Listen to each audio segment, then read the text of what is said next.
Now you look at the green board. Plural form of in-laws. ଆମେ ଆଗରୁ in-law family members ପଢ଼ିଥିଲେ। I have written son in-law. ମୁଁ son in-law ଲେଖିଛି। ଏ son in-law ରେ son is the head word. son in-law ଗୋଟେ lengthy word. son hyphen in hyphen law. son in-law. ତ son ହେଉଛି head word. याकू singular to plural कला बेले when we change son in-law into plural the head word becomes plural. in-law सेमती रहइबो head word plural. example singular plural लेखाइछि son in-law.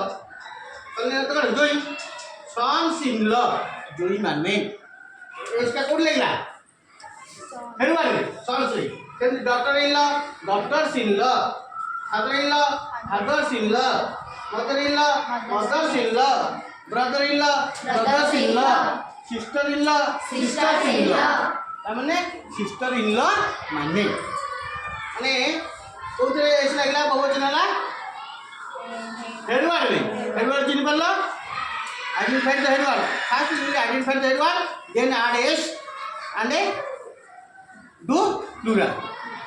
In this way we have written 6 plurals in law. Understood? Thank you.